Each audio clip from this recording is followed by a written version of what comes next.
Behind me are two of the best gaming monitors on the planet, but that leaves us with a tough decision of choosing which one to go with. The LG 27GR95QE-B, making waves being one of the first 240Hz OLED displays running at 1440p with a response time of 0.03 milliseconds. And then on the flip side, we have the Asus PG27AQN, one of the first 1440p IPS 360Hz monitors with response times just north of 1 millisecond. Both of these are making a case for being the best gaming monitor of 2023, and the year just began. So I set them up next to each other for the past 2 weeks, switching back and forth, doing everything from gaming to producing and consuming content. And I'm here today to give you guys my experience. BT's gonna help you and guide you in the right direction. So hold on tight, grab some popcorn, and let's check out both of these displays.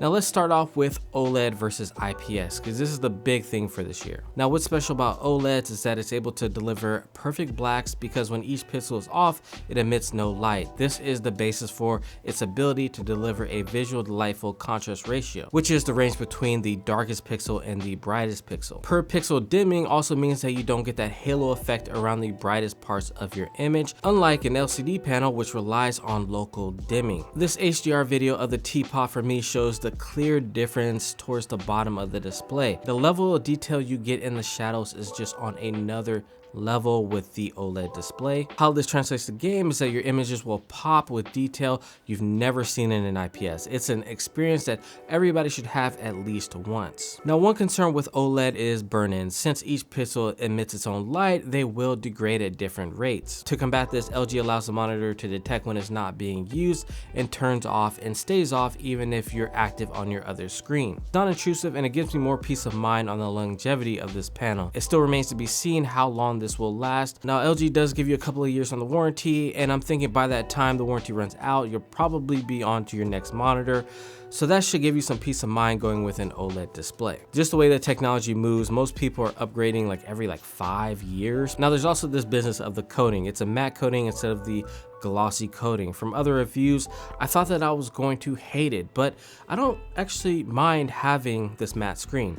Now glossy would provide a more punchier look on the LG, but the matte coating won't show any reflection, so it's a trade-off. It would be cool if LG actually did release a glossy version of this monitor. Now the big thing for me being an avid gamer is seeing the difference between the 240Hz and the 360Hz and those response times. Could I sacrifice those precious hertz for better colors? One big thing that stood out to me was that the motion just looks that much smoother on the 360Hz IPS compared to the 240Hz OLED. You can even try this at home yourself. You can go into a game if you have both of these set up, or a 240Hz and a 360Hz, and you go around the map. You can actually focus on your crosshair and see that it looks a little smoother on the 360Hz and a little jerkier on the 240Hz. You're gonna miss out on those 120Hz, refreshing and giving you the most accurate image. I thought before that I wouldn't notice. Going from 240 to 360, just like it's not a big deal. It is a big deal. You can see the difference, especially when you put them side by side. Now, I was using the Asus before as my main monitor, then I went over to the OLED, used that for 2 weeks, and then when I went back to the 360Hz, it felt like my eyes were unchained. Like the movement, like I was hitting shots and I was doing crazy tens shit.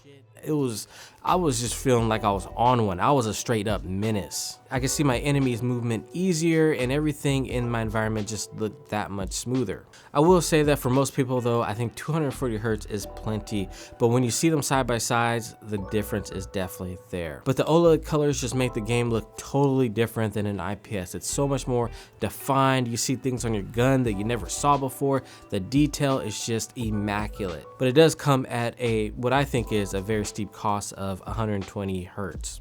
One thing you might want to consider is that 240 frames is easier to push than 360 frames. So this is something you can look at right now. If you have a 1440p monitor, just turn on your frame counter and just see if you're around 360 frames or beyond, or if you're sitting around the 240 frame range or below. And that'll give you a good indication of whether you can run either of these monitors. And of course, if you have thousands of frames and you're on 1080p, I don't think this should be an issue to run either one of these. So you got to think, would you be able to take advantage of this high refresh rate? If not, I would just go with the beautiful OLED display. It's just worth it in my opinion. One thing I didn't like about the LG was the menu system. You need a full remote to fully access all the settings. Pressing on the monitor button only gives you the basic settings, whereas on the Asus, everything can be controlled on the side panel. The Asus also has some extra settings that help with adjusting to 1440p, like being able to enter the crop mode or 25-inch mode, where you can set your in-game resolution to 1080p and it'll mimic a 25-inch display. So if you're coming from a 24-inch, it's definitely going to help you there.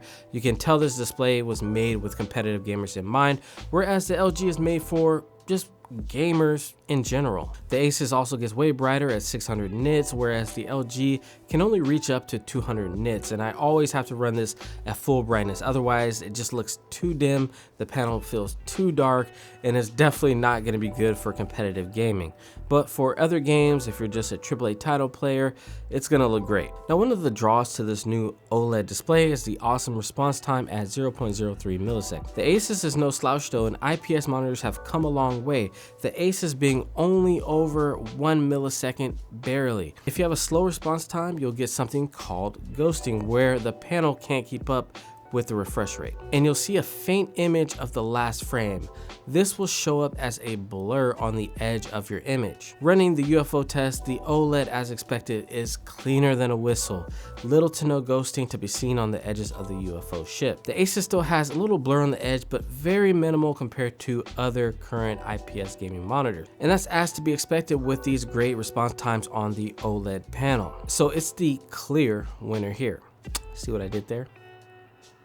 Now, for you creators out there, the OLED can show you your content in ways you've never seen it before. The OLED looks great when video editing and photo editing. My videos looked even crispier, the detail in the shadows were there, but then I start to wonder how it differs when the viewer actually gets to see my video. In the sRGB mode on the Asus, it's calibrated so good that it's almost 1-to-1 with what you would see on your phone. Imagine you edit a video based off what an OLED would see, deeper, richer colors. That would mean that you're editing for those colors instead of a pale IPS or LED LCD screen that are in most of our pockets. So the Asus has 98% of the DCI P3 color space and the LG has 98.5%. Pretty close. The contrast ratio on the OLED just looks that much better. So for you creators out there, I would still actually go with the IPS display overall. For content consumption, it's another story. Hands down, the OLED is better. Movies, content just seem to pop. So in conclusion, it comes down to who you are and what you want out of a monitor. Both of these cost around $1,000, have G-Sync, 1440p.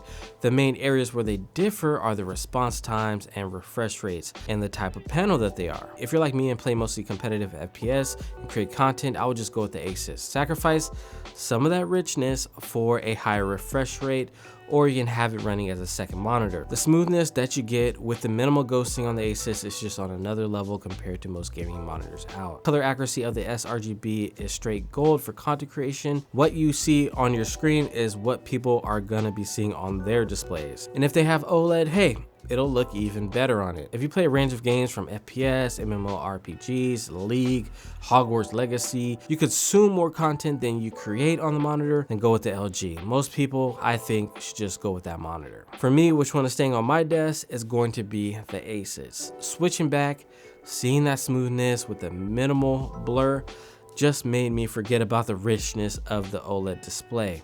I'm just that competitive. Like, I have to have the best. That might be a controversial pick, but hey, that's my personal preference. Let me do me, you do you. So those are my thoughts of these monitors going head to head over the past 2 weeks. So if you're new here, hit that subscribe button and also check out this relevant content here.